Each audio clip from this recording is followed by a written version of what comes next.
누가복음 3장 1절로 6절까지 같이 봉독하겠습니다. 찾으셨죠?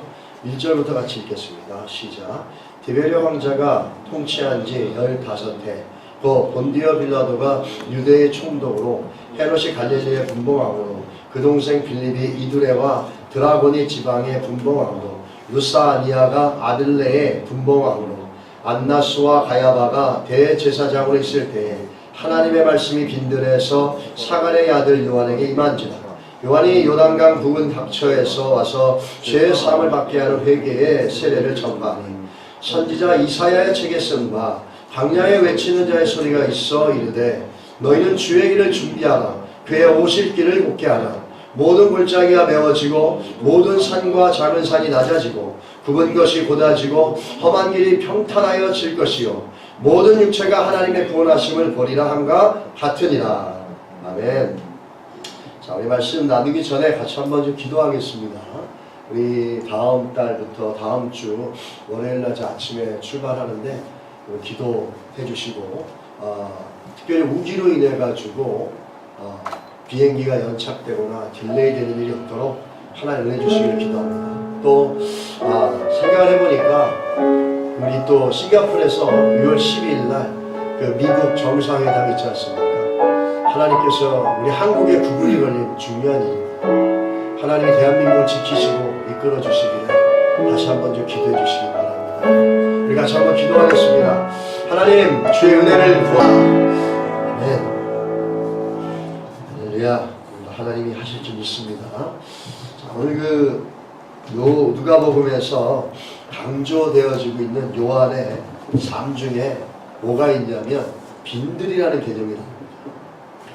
그 빈들, 참 놀라운 거는 성경의 위인들을 보면은 성경에 하나님의 특정한 계획과 목적이 있을 때 그 위인들의 삶들을 보면은 세상과 격리시키는 삶을 삽니다.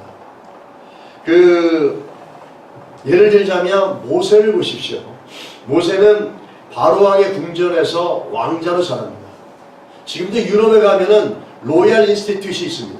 그래서 덴마크나 이런 데 보면은 그 왕립학교가 있어가지고 왕의 자손들, 왕가의 자손들만 가서 공부하는 데입니다. 히딩크가 그런 로얄 인스티튜트에서 예전에 코치 생활하고 그랬다고 합니다. 그러는 것처럼 아주 그 왕가들만이 최고의 퀄리티가 높은 교육과 양질의 문화생활을 합니다. 오늘 그 모세도 그 삶을 보게 되면 그 당시에 최고의 지식과 문화와 군사력을 가리키는 애굽의 왕궁에서 모든 교육을 받았습니다.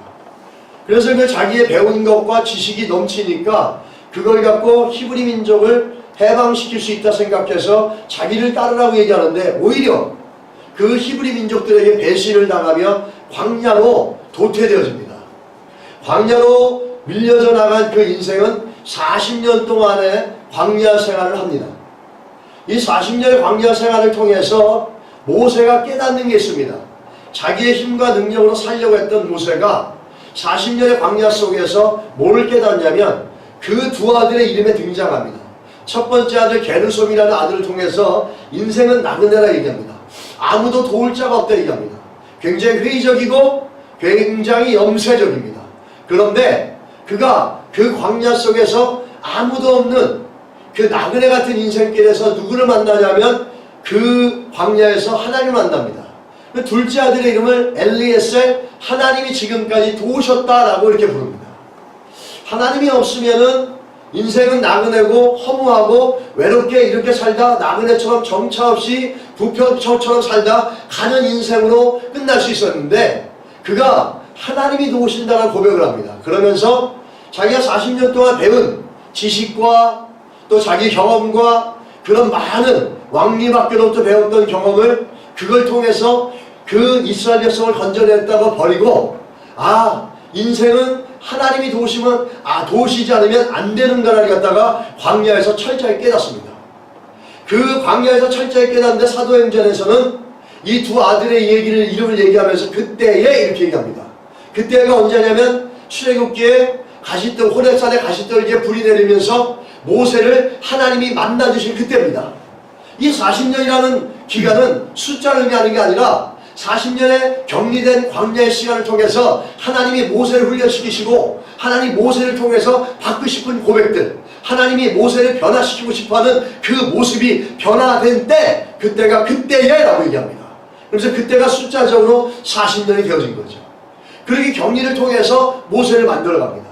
또 우리가 잘 아는 노아는 어떻습니까? 노아는 방주를 만들기 위해서 120년 동안 세상과 격리되어져서 방주만 집요하게 만들어가는 시간들을 갖습니다.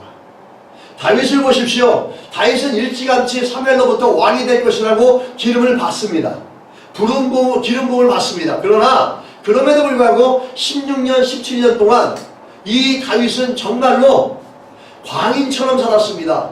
산으로 들로 이 사울을 피해 도망다니면서 불 속으로 도망가고 정말 두더지 같은 인생을 살았습니다. 두더지같이 16년, 17년을 갔다가 여기저기 세상과 격리되어져서 세상에 나갈 수도 없고 세상에 들어갈 수도 없고 세상에 그에게도 올 수 없는 철저하게 격리된 생활을 삽니다. 어떤 분은 이렇게 얘기합니다. 다윗을 16년 동안 그렇게 격리시켰던 이유는 다윗도 사람이기 때문에 사울이 가지고 있는 저 악한 속성들로 인해서 하나님을 불순종했던 것처럼 그러한 사울의 모습을, 다윗 안에 있는 사울의 모습을 제거하는 시간이었다, 이렇게 얘기합니다. 그래서 다윗은 나중에 하나님께서 높여줬어도 그가 사울처럼 어리석게 되지 않고 자가당착에 빠지지 않고 끝까지 하나님의 뜻에 합한 자로 살려고 성실하게 자신을 내려놨던 모습을 볼 수 있습니다. 여러분, 또 신약에 가서 바울은 어떻습니까? 바울은 항상 이슈가 있었습니다. 어떤 이슈가 있었냐면 모든 사도들은 살아계실 때 3년 동안 예수 그리스도와 함께 있었고 예수 그리스도 부활했을 때 부활한 예수를 육안으로 목도한 사람입니다. 그러한 사람들을 사도라고 부를 때는 그러한 조건을 가진 사람을 사도라고 이렇게 부릅니다. 그런데 이 바울은 다메섹 도상에서 예수를 만났지만은 3년 동안 예수와 함께 하지 않았고 또 예수가 육체로 부활했을 때 그 예수를 육안으로 본 적이 없었습니다. 그러다 보니까 사람들이 다메섹 도상에서 만난 예수는 그 12명의 다른 사도들이 만났던 육체로 부활하신 예수 그리스도가 아니라 이건 영적인 거거나 이거는 환상이다, 이렇게 얘기합니다.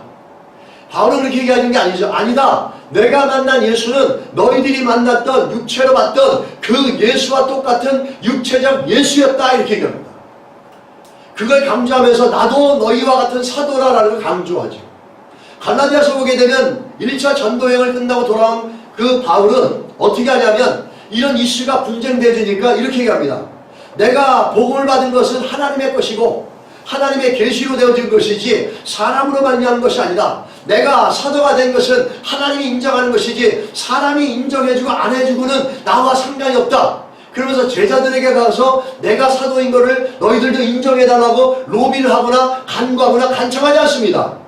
많은 이슈가 있음에도 불구하고 사울은 그것은 사람들에게 가서 얘기할 것이 아니라 내가 믿고 있고 하나님이 알고 있다라고 하면서 담대하게 어디로 가냐면 아라비아로 들어가서 아라비아 광야로 들어가서 3년의 시간을 갖다가 주님과 교제하는 시간을 갖습니다. 그렇게 하나님의 사람들은, 하나님이 쓰는 사람들은 격리되어지고 세상과 격리되어지는 빈들에서의 시간들, 광야의 시간들을 통해서 하나님께서 새로운 것들을 준비시키시며 얽매인 것들을 풀어내시며 자신들을 정화시키고 더 중요한 건 뭐냐면 하나님의 말씀과 하나님의 부르심에 더 깊이 있게 초점을 맞추게 하는, 하나님의 부르심에 초점을 맞추게 하는 일들을 이루어 가셨다는 겁니다. 여러분, 우리 인생을 살다 보면은 오늘 요한도 마찬가지입니다.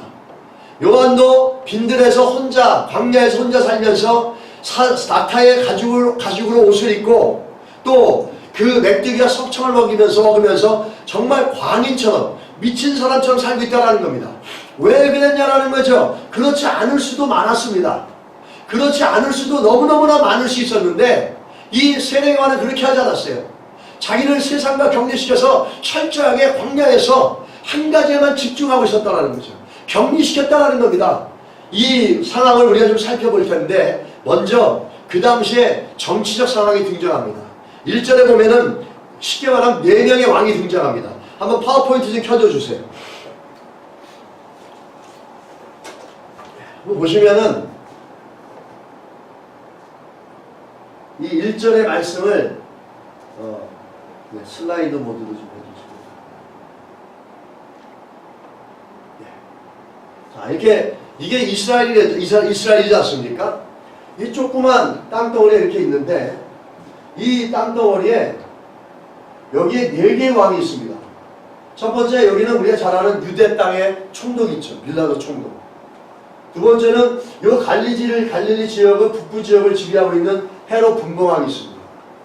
그리고 요 동쪽과 서쪽을 갖다가 지배하고 있는 요 회색지대를 지배하고 있는 빌립이라는 분봉왕이 있습니다.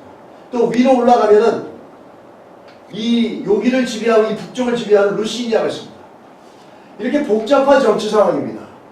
4개의 왕들이 서로 패권을 가지면서 권력자들이 그 땅을 갖다가 지배하려고 정치적으로 참으로 깊은 암투들이 벌어지고 있었다는 겁니다. 오늘 그 누가복음이 요한을 빈들에서 하나님 말씀이 임하셨다라는 걸 얘기하기 전에 이런 복잡한 정치 상황을 갖다가 얘기하는 이유가 있다는 거죠. 지금의 이 4명의 사람들이 숫자가 상징하는 것만 해도 상당히 분쟁과 분열이 많다라는 것이고, 이 분쟁과 분열을 통해서 정치적인 권력을 얻음으로 인해서 이 땅을 서로 정복하려고 하는 그런 일들이 이 안에서 계속 진행되고 있다는 겁니다.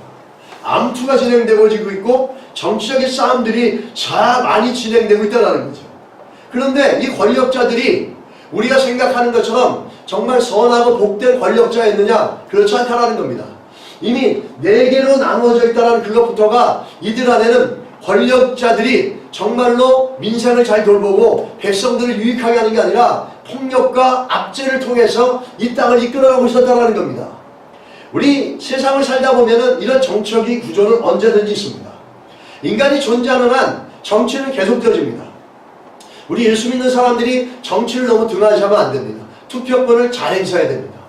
근데 오늘 이 본문을 좀 이거 보면은 이 많은 위정자들이 있고 권위자들이 있는데, 이 권위자들이 모든 것을 잘하고 있다라고 하면은 누가가 이걸 얘기하는 것이 아니죠. 이것들이 잘하지 못하고 있다라는 겁니다.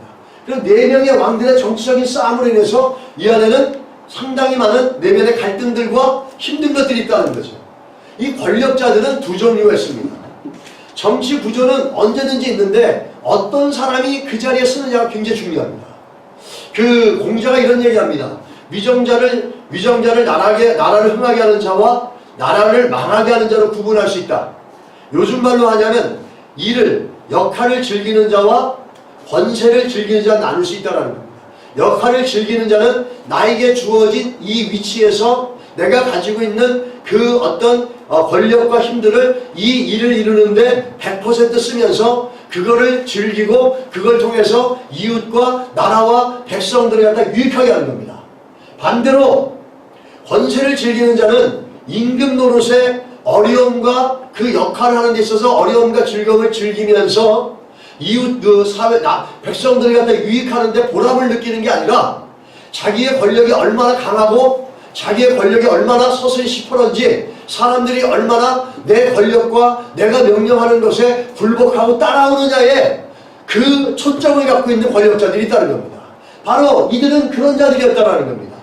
내가 가지고 있는 권력을, 내가 갖고 있는 위치를 통해서 백성들을 유익하게 하고 그들을 기쁘게 하고 그들을 잘 살게 함으로 해서 기쁨과 즐거움을 느끼는 것이 아니라 아무리 힘들어도 이들은 내가 가지고 있는 권력과 내가 명령하는 것과 내가 넣는 정책에 백성들이 얼마나 조용하게 잠잠하게 따라오며 굴복하는지 거기에만 초점을 갖고 있는 자들입니다. 그런 자들은 폭정이라고 얘기하겠죠. 이런 자들로 가득 차 있었다는 겁니다. 누가가 정치 권력자들을 통해서 지금 이 시대가 이렇게 암울한 시대였다는 겁니다. 또 이 시대는 어떤 시대였습니까? 400년 동안 하나님의 계시가 끊어졌습니다. 말라기에서 마태복음까지의 시간을 우리는 암흑기, 중간기라 이렇게 얘기합니다. 이 중간기 암흑기는 400년 동안인데 이 400년 동안은 어떠한 하나님의 메시지가 없었어요. 하나님의 계시가 끊어졌습니다. 그랬던 시대다 보니까 정말 사사기처럼 각자 자기 소견에 옳은 대로 행하는 것처럼 모두가 다 각자 소견에 옳은 대로랍니다. 그 각자 소견이 뭐였습니까? 탐욕과 욕심과 권력에 대한 욕구입니다. 그것들을 잘 산접적으로 보여주고 있다는 거죠. 그럴 때에 그렇게 모두가 자기 욕심과 탐욕으로 붙잡혀 살아가는 그때에 그게 세상의 나라라는 겁니다. 그게 세상 사람들이 추구하는 거라는 거예요. 그때에 뭐가 있었습니까? 빈들에 누가 임하죠? 빈들에 하나님 말씀이 임했다는 겁니다. 오늘 그 본문을 좀 보시면서 제가 보면은 이 종교적 상황도 마찬가지입니다. 오늘 종교적 상황을 볼 때 원래 앞장 요거만 하려고 했는데 하다 보니까 이것도 하게 됐는데 이 종교적 영적 상황을 보는데 대표적으로 종교적 영적 상황을 잘 설명해 주는 게 뭐냐면 대제사장입니다. 대제사장의 숫자입니다. 암나스와 바야바로 기억되어 있습니다. 여러분 이스라엘 백성들은 이스라엘은 그 율법을 따라서 얘기할 때 어떻게 되냐면 대제사장은 하나밖에 없습니다. 대제사장은 한 명밖에 없는데 오늘 본문에 보게 되면 2명이나 있어요. 그래서 이 이스라엘에서 원래 대제사장 한 명을 뽑으면 종신직이고 근데 그것을 로마인들에 의해 정치적 목적에 맞게 다시 통제가 됩니다. 그 말은 뭐냐면 한 명을 더 뽑았다는 겁니다. 로마인들의 정치적인 권력 때문에.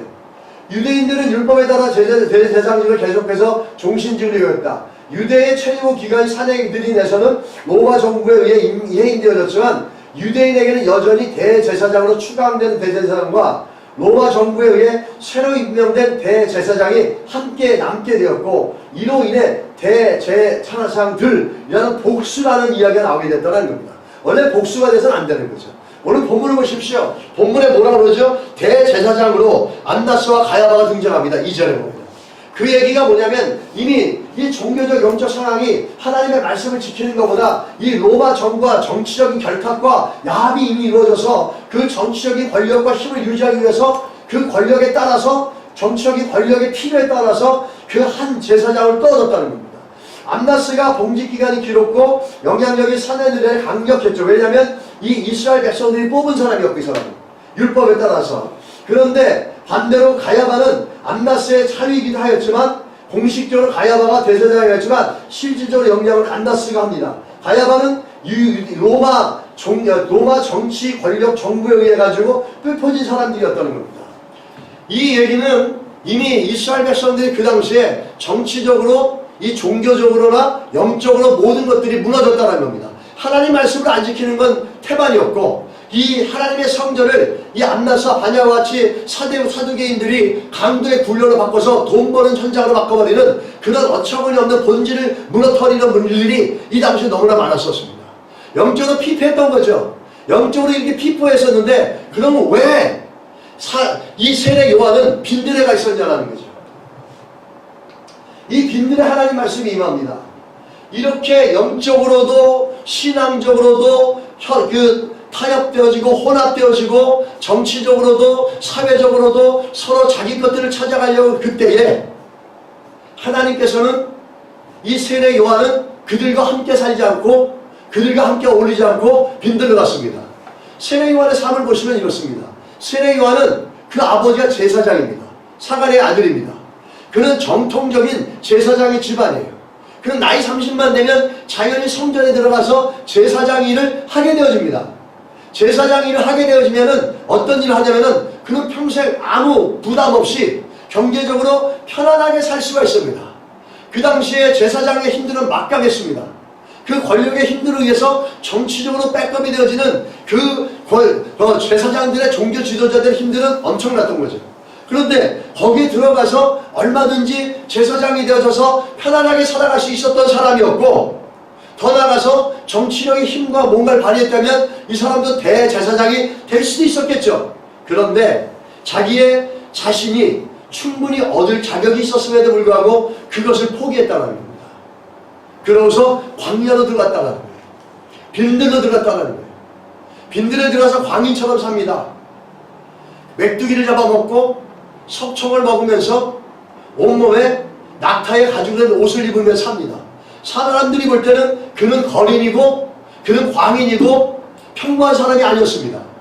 그럼 왜 그가 광야로 갔냐는 거죠. 여러분 누가복음 1장에 우리가 예전에 봤던 건데요. 1장 15절로 16절 말씀을 같이 한번 읽어보겠습니다. 자, 누가복음 1장 15절에서 16절입니다. 같이 한번 읽겠습니다. 찾으셨습니까? 15절입니다. 읽겠습니다. 시작. 그가 주 앞에 큰 자가 되며 포도주나 독한 술을 맞이지 아니하며 모태로부터 성령의 충만함을 받아 이스라엘 자손을 주 곧 그들의 하나님께로 많이 돌아오게 하겠습니다. 아멘. 오늘 성경이 뭐라고 그러냐면 누가복음은 요한이 엄마 뱃속에 잉태되는 순간부터 성령의 충만함을 줬어요. 그 성령의 충만함을 준 게 뭐냐면 15절의 목적을 이루기 위한 것입니다. 곧 그 하나님께로 이스라엘 백성들을 하나님께 많이 돌아오게 하려는 겁니다. 하나님께로 이스라엘 백성, 하나님의 선택된 백성들을 많이 만들어서 하나님께로 많이 돌아오게 하는 그 일을 하게 하기 위해서 성령의 충만함을 주셨다는 거예요. 성경은 하나님께서 하나님의 일을 맡기기 전에 우리에게 뭘 주십니까? 성령의 충만함을 주신다는 거예요. 그 성령의 충만함으로 그 일을 감당하게 하고 그 일을 이루게 한다는 거죠. 우리가 일을 할 때 하나님 우리에게 부어주시는 일이 있을 때 내 능력으로 비춰서 보면 안 되고 뭘 비춰서 봐야죠? 하나님의 성령을 의지하는 겁니다. 하나님의 성령이 능력으로 부어주시면 내가 이 일을 감당할 수 있습니다 라는 게 우리 안에 신앙의 올바른 고백입니다. 그 하나님께서 성령의 충만함을 뱃속에서부터 부어주신 이유는 많은 이스라엘 백성들을 하나님께로 이끌어오는 일을 갖다가 요한에게 맡겼다라는 겁니다. 예수가 올 길을 준비하면서 많은 하나님의 백성들을 주께로 이끌어가고 그리스도께로 하나님께로 이끌어가는 그 일을 하게 하기 위해서 성령의 충만함을 부어주셨다는 거예요. 바로 요한은 자기에게 불러주신 자기에게 주어진 그 사명을 올바르게 이루기 위해서 광야로 들어갑니다. 광야에 들어가는 게 세상에 있는 거하고 뭐가 다릅니까? 세상에 있었다면 이렇게 인간적으로 정치와 권력과 탐욕들이 어울려져서 정치, 경제, 종교 이 모든 것들이 다 정치적인 것들과 연결되어져서 뭐가 선인지 뭐가 악인지 구별할 수 없는 혼돈 가운데 있었습니다. 그 혼돈 가운데 있는 자기를 격리시켜서 빈들에 들어가서 하나님께서 자기에게 불러주신 이스라엘 백성 주 곧 그 하나님께 많이 이끌어가는 그 일을 위해서 광야에 들어와서 자기 자신을 격리시킨 겁니다. 다시 말하면 이런 거죠. 하나님의 부르심에 초점을 놓치지 않기 위해서 광야로 자기 자신을 격리시켰다는 겁니다. 우리들 삶 가운데 하나님께서 하나님의 자녀들에게 부르셨을 때는 분명한 하나님의 목적들이 있습니다. 그런데 그 목적들로 하나님 부르셨지만 그 일을 이루는 사람들은 얼마 되지가 않습니다. 어떤 경우에 이런 얘기를 합니다. 로버트 클린턴 목사님 그 영적 리더십이라고 룰플로의 유명한 리더십에 대한 훌륭한 그 목사님이 교수신데 그분이 이렇게 얘기합니다. 하나님께서 부르심을 주지만 그 부르심을 이루어내는 사람들은 70% 정도는 이루지 못한다는 거예요. 왜 그럴까요? 왜 70%의 사람들은 하나님께서 우리에게 부르심을 주고 목적을 주지만 그것을 이루지 못하는 자리에 서게 됩니까? 바로 이 요한과 같이 세례 요한과 같이 자기를 격리시키는 작업을 하지 못하기 때문입니다. 오늘 이걸 격리시킨 거는 사람들과 따갑게 살아서 나 혼자만 거룩하게 살자는 게 아니라 하나님께서 부르신 그 부르심의 초점에 나를 향한 하나님의 뜻과 그 부르심의 소명에 내가 더 집중하게 만들고 그 초점을 잃어버리지 않겠다라는 이 세례 요한의 고백과 그 결단이 담겨져 있다는 겁니다. 여러분 오늘 세례 요한을 하나님께서 빈들로 가서 빈들에서 하나님 말씀이 임하셨습니다. 저렇게 잘났던 가야바나 그 안나스와 같은 사람들 또 뛰어난 영적인 어떤 지도자들이나 종교적 정치적 지도자들에게 하나님의 말씀이 임한 것이 아니라 자기에게 부르심에 초점을 맞춰서 자기를 격리시켰던 이 세례 요한에게 하나님 말씀이 임했다는 사실입니다. 그 의미가 우리들에게 던져주는 많은 도전이 있다는 겁니다. 자신을 세상과 양합하지 않고 세상과 혼합되지 않고 살려고 하는 사람들에게는 이렇게 하나님의 말씀과 성령의 부르심, 그 임하심을 통해서 그 일들을 이루어가는 역사가 있다는 겁니다. 그렇다면 오늘 이 말씀이 주는 우리에게 그 메시지는 뭐냐라는 거죠. 오늘 이 본문을 보면서 하나님 오늘 우리가 빈들에서 격리된 삶을 살아야 하는데 이 우리를 갖다가 그렇다면 여러분과 저도 광야를 가서 빈들로 가서 혼자 살아야 됩니까? 여러분과 제가 세상과 등져서 정말 산속에 가서 사막에서 혼자 살아야 됩니까? 그런 메시지입니까? 그렇지 않다는 거죠. 이 메시지의 가장 중요한 것은 요한이 던지는 메시지는 빈들의 메시지의 초점은 뭐냐면 그 특징은 뭐냐면 요한이 자신의 하나님이 부르심의 소명에 집중하려고 모든 것을 제거하고 자기를 격리시켰던 것처럼 우리 예수 믿는 사람들에게 하나님께서 부르신 하나님의 자녀로서 그 삶을 살아가는데 하나님께서 부르심의 목적들이 있는데 그 목적을 격리시켜서 초점을 잃어버리지 않는 삶을 살아가야 된다는 사실입니다. 세상과 합쳐지고 세상과 연합되어지고 세상의 원리들, 세상의 사람들이 탐욕과 권력으로 정치적인 구도로 기가 막히게 만들어진 그런 것들에 빠지는 것이 아니라 거기에서 나를 격리시켜서 그 격리시키는 목적은 뭐냐면 하나님께서 하나님의 자녀 되게 하신 그 목적들에 초점을 잃어버리지 않는 삶이 된다는 겁니다. 우리가 이런 것 저런 것들로 얽혀지고 설켜지게 되면 우리는 굉장히 많은 부분 속에 그 초점을 잃어버립니다. 여러분, 그 슈바이처 박사가 이런 말씀을 했어요. 우리가 발견을 하고 뭔가 연구할 때 슈바이처 박사가 얼마나 단순하고 한쪽으로 집중해가지고 그 초점을 놓치지 않고 거기에 삶을 단순화시켰냐면 그 치약하고 비누를 구별하지 못했다는 겁니다. 순간적으로. 그 얘기는 삶을 단순화시키라는 겁니다. 너희가 무언가 집중하고 무언가 이루기 위해서는 삶을 단순화시키라는 거죠. 그 단순화시켜서 여기저기로 분산시키지 않고 그 이루고자 하는 목적을 향해서 초점을 잃어버리지 말라는 겁니다. 우리 돋보기 원리와 똑같다라는 겁니다.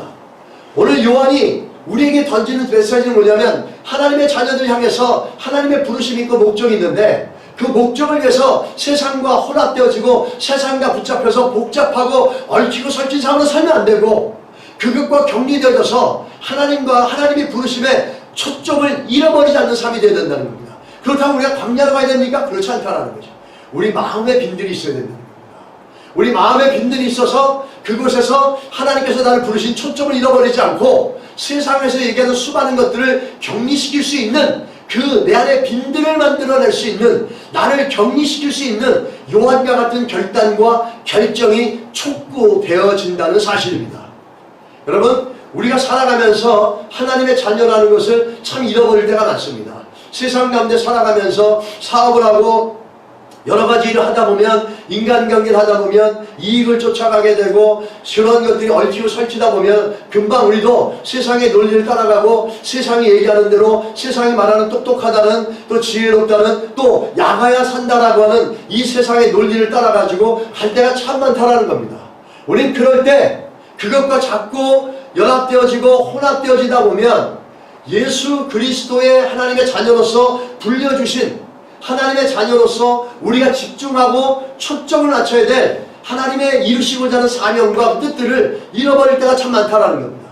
여러분의 메시지 이 빈들에 있는 요한의 모습을 보면서 여러분 삶 가운데 이러한 빈들이 있어서 그 빈들을 통해서 끊임없이 하나님과 하나님의 부르심에 집중되어지고 그분이 이루시고자 하는 목적 내 인생 가운데 주신 것을 초점을 잃어버리지 않기를 예수 이름으로 축복합니다. 이 빈들의 영성이 있어야 됩니다. 현대를 살아가는 여러분과 저에게는 이 빈들의 영성이 있어야 돼요. 이 나를 격리시키는 빈들의 영성이 없으면 결과적으로 우리도 혼합되어지고 안나스와 가야바처럼 그런 하나님 말씀을 어기면서 자기들의 이익을 따라서 얼마든지 세상과 정치와 야합해 나갈 수가 있다는 겁니다. 우리는 오늘 그것을 보면서 우리 안의 빈들을 통해서 하나님께 집중되는 삶을 살고 있느냐를 이 메시지를 통해서 다시 한번 우리 10년 가운데 도전해 나갈 수 있는 은혜가 있으시기를 주의 이름으로 축원합니다. 오늘 본문을 보면서 외치는 자의 소리는 결국에 결론은 뭐냐라는 거죠. 오늘 그 본문에 우리가 잘 아는 3장에서 4절과 6절까지 보게 되면은 우리 잘 아는 말씀들이 등장합니다. 광야에서 외치는 자의 소리가 있어 이르되 너희 길을 주의 길을 준비하라. 그의 오실 길을 곧게 하라. 모든 골짜기가 메워지고 모든 산과 작은 산이 낮아지고 굽은 것이 곧아지고 험한 길이 평탄해질 것이라. 그러고 마지막에 뭐라죠? 모든 육체가 하나님의 구원하심을 보이라. 이렇게 말씀하십니다. 오늘 결국에는 외치는 자의 소리의 결론은 뭐냐면 이 광야에서 자기를 격리하면서 하나님의 말씀에 붙잡히는 그 순간까지 자신을 격리시켰던 그 결과로 하나님께서 이 세례 요한에게 은혜를 주시고 임하십니다. 그리고 나서 세례 요한이 외치는 메시지는 뭐냐면 결국에 내면을 얘기하는 겁니다. 마음을 얘기한다는 거죠. 그리고 제일 먼저 주의 길을 준비하라 이렇게 얘기합니다. 이 말씀을 통해서 보게 되면은 이스라엘 백성들이 바벨론에서 포로 생활했다가 나올 때 그들은 그 바벨론과 이스라엘 땅의 그 중간을 거쳐오는데 거기는 광야입니다. 사막입니다. 여기를 거쳐서 나와야 되는데 여기에 수많은 것들이 있습니다. 그래서 그것을 거쳐 나가기 위해서 떠나기 전에 잘 준비하는 것들을 해나가는 겁니다. 그때는 가다가 먹을 식량들 또 도둑을 만났을 때 대피할 것들 이런 것들을 준비해서 왔지만 지금은 뭐라 그러냐면 예루살렘 성전으로 갈 때는 그런 걸 준비했지만 예수 그리스도가 오기 전에 너희들이 준비해야 될 건 뭐냐면 서로 탐욕과 권력욕에 붙잡히고 정치인들의 정치에 연결되어져서 그 말씀이 무너지고 말씀이 깨어지는 그런 인간적인 욕망과 욕구로 가득 차 있는 너희들의 마음을 준비해야 된다는 겁니다. 어떻게 준비하냐라는 거죠. 곧게 하라 그럽니다. 본문을 보시면 그가 오실 길을 곧게 하라 이렇게 얘기합니다. 곧게 하라는 건 뭐냐면 결국에 이사야 59장 1절에 2절의 말씀 속에 여호와의 손에 짧아 구원치 못하심도 아니요 귀가 둔하여 듣지 못하심도 아니라 오직 너희 죄악이 너희와 너희 하나님 사이를 내었고 너희 죄가 그의 얼굴을 가리워서 너희를 듣지 않게 하시게 했다 외칩니다. 회개를 촉구하는 거죠. 회개를 촉구하는데 회개가 어디서 일어납니까? 우리 마음에서 일어나는 거죠. 근데 그 마음의 모습들을 잘 얘기해 주고 있습니다. 모든 골짜기가 메워지고 모든 산과 작은 산이 낮아지고 어떻게 보면 인간의 교만함을 얘기하는 거예요. 모든 골짜기가 메워지고 어떻게 보면 상처를 얘기하는 거고 인간 내면 안에 그 홀이 깊게 파여져 가지고 이 말은 마음이 건강한 상태가 아니라는 거죠. 그것을 메꾸라는 겁니다. 그 높은 산들은 낮게 깎으라는 겁니다. 겸손하라는 겁니다. 이 내면 안의 상처가 복음을 받아들이는데 방해가 되어지고 복음을 듣는데 하나님의 구원을 듣는데 참으로 어렵고 우리 예수 믿는 사람들에게는 이 얘기가 뭐냐면 우리 내면 안에 있는 그 마음들이 그리스도 안에서도 아직 회복되어지지 않으면 정말로 영적으로 성장하고 변화되는데 어렵다는 겁니다. 또 한 가지 내가 아직도 그리스도 안에서 높은 산과 높은 그 골짜기가 메어지지 않았다면은 그것이 메어지고 그것이 낮아지지 않았다면 나를 격리시켜서 요한처럼 하나님의 말씀을 알망하며 강망하며 기다리며 그 준비해 나가며 하나님께서 부르신 그것에 초점을 맞춰 나가는 삶을 살기가 어렵다는 겁니다. 여러분 오늘 본문을 보면서 이 하나님께서 요한을 통해서 사람들의 마음을 준비하는 것처럼 우리 마음도 어떠한 자를 보면서 하나님의 말씀 앞에 서나갈 때 우리의 내면도 평탄해지고 또 부드러워지고 낮아져서 주의 말씀들이 날마다 우리 심령을 채워나가는 그런 은혜의 내면이 되시기를 예수 이름으로 축복합니다. 고대에 왕이 행차할 때 사신들은 사막에서 기다렸습니다. 빈들에서 기다리면서 왕이 올 때를 기다렸다는 거죠. 그래서 이 요한은 빈들에 있으면서 자기 삶을 정리시키면서 오직 하나님의 부르심에 초점에 집중하면서 하나님의 말씀, 하나님의 나라가 임할 것을 간절히 갈망하고 고대했다는 겁니다. 그러자 하나님의 말씀이 그에게 임했다는 거죠. 할렐루야. 만약에 이 요한이 세상 사람들과 섞여 있고 혼합되어져 있다면 하나님의 말씀이 그에게 임했을 수 있었겠습니까? 그렇게 혼합되어지고 섞여져 있었다면 그렇게 세상 사람과 똑같이 살아갔다면 그 마음속에 하나님께서 부르심에 대한 하나님이 자기에 주신 사명에 초점을 맞추면서 하나님을 앙망하며 갈망하며 기대하며 기다릴 수 있었겠습니까? 없었다는 겁니다. 우리에게 필요한 것은 빈들의 영성이라는 겁니다. 우리 마음에 높은 것들이 깨어지고 낮아지고 부져지고 새로워지고 마샬이라는 신학자는 평탄해지다는 말을 갖다가 교만한 이들이 낮아짐을 암시한다 이렇게 얘기합니다. 구분이라는 말은 삐뚤어진 인간을 나타내는 의리적 표현입니다. 또한 또 신학자 렌스키는 구분과 험한이란 말에는 도덕적, 영적 의미가 비유적으로 포함되어져 있다 얘기합니다. 즉 히브리어로 보게 되면 구분이란 뜻은 속인다는 겁니다. 아크자브라는 뜻인데 속인다는 뜻이에요. 뭘 속입니까 여러분? 아담을 보십시오. 보감직하고 먹음직하고 지혜롭게 하려고 하면서 사단에게 유혹이 되니까 제일 먼저 속는 게 누구죠? 자기입니다. 말씀이 말하는 걸 잊어버리고 말씀이 아닌 전혀 다른 것을 믿게 되어지고 또 그것에 속게 되어집니다. 속임수에 완전 빠져버리는 거죠. 이 히브리서가 오늘 본문에 보면은 거짓 것에 속아 있는 욕심과 탐욕과 정치적인 것과 결탁되어진 종교인들과 정치인들과 그런 사회적 분위기에 살아가는 인간의 내면들에 대해서 요한이 그 굽은 것을 곧게 한다 얘기합니다. 속은 것을 속지 않게 하는 일들이 나타나야 된다는 겁니다.